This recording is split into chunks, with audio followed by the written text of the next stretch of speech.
Bayangkan seorang wanita yang kehormatannya tidak hanya dijaga oleh manusia, tetapi dibela langsung oleh Allah Subhanahu wa Ta'ala dari atas 7 lapis langit.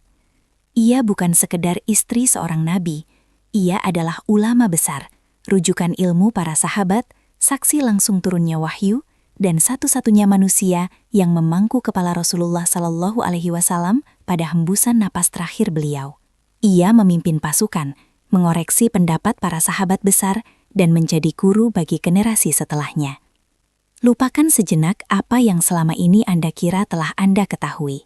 Ini bukan dongeng, bukan kisah romantisasi sejarah.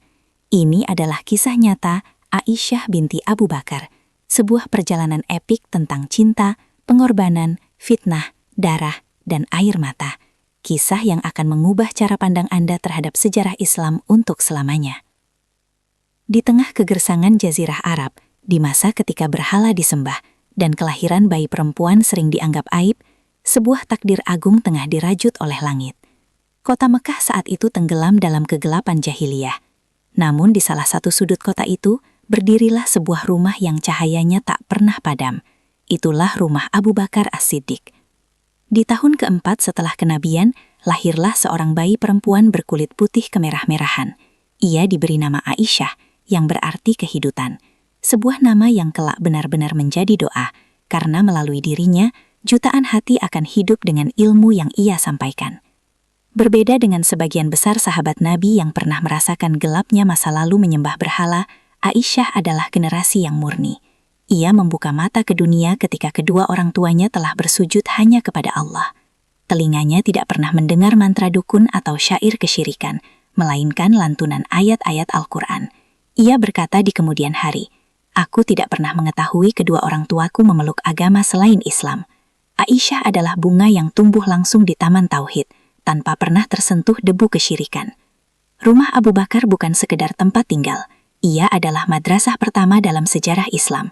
Karena kedekatan Abu Bakar dengan Rasulullah Sallallahu Alaihi Wasallam, hampir tak ada hari berlalu tanpa kehadiran Nabi di sana. Pagi dan petang, wajah mulia Rasulullah Sallallahu Alaihi Wasallam menghiasi rumah itu. Aisyah tumbuh di bawah naungan dua raksasa iman, ayahnya Abu Bakar dan Rasulullah Sallallahu Alaihi Wasallam. Kecerdasannya bukan kecerdasan biasa, ia memiliki daya ingat yang luar biasa tajam. Di usia sangat belia, ketika anak-anak lain larut dalam permainan, Aisyah telah menyaksikan turunnya wahyu. Suatu hari, saat ia bermain di sebuah bukit kecil dekat rumahnya, langit Mekah terbelah oleh turunnya firman Allah. Surah Al-Qamar ayat 46 turun dengan makna yang berat dan mengguncang jiwa. Sungguh, hari kiamat itulah hari yang dijanjikan kepada mereka, dan hari kiamat itu lebih dahsyat dan lebih pahit.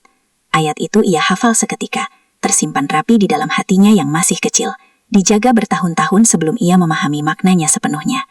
Aisyah menyerap samudra kenabian setetes demi setetes, sementara namanya telah disebut-sebut oleh penduduk langit. Jodohnya bukan hasil perhitungan manusia, bukan pula strategi politik. Itu adalah ketetapan dari Lauhul Mahfuz. Pada suatu malam, Jibril alaihi salam datang menemui Rasulullah Sallallahu Alaihi Wasallam dalam mimpi, membawa sehelai kain sutra hijau dari surga. Jibril berkata, "Wahai Muhammad, ini adalah istrimu di dunia dan di akhirat." Ketika Nabi membuka kain itu, tampaklah wajah Aisyah binti Abu Bakar. Nabi terbangun dengan dada berdebar. Beliau tahu, mimpi seorang Nabi adalah wahyu, namun beliau tetap menyerahkan segalanya kepada Allah.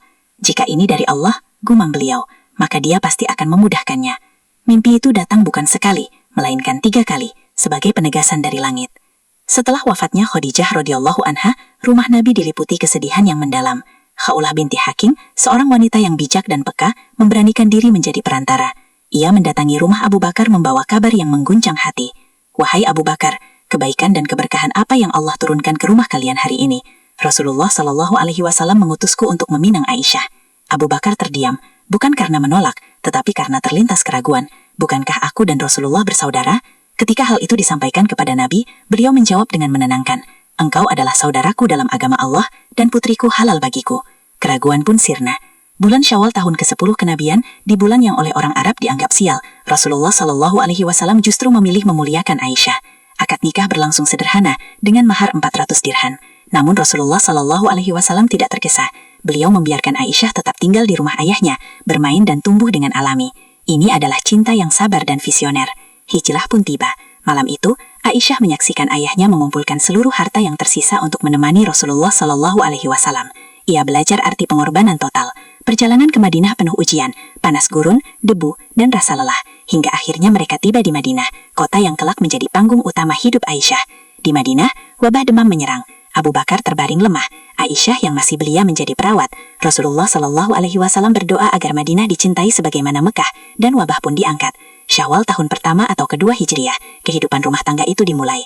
Rumah Aisyah hanyalah kamar kecil dari tanah liat, namun di sanalah cinta bersinar lebih terang dari matahari. Rasulullah Shallallahu Alaihi Wasallam adalah suami yang penuh kelembutan.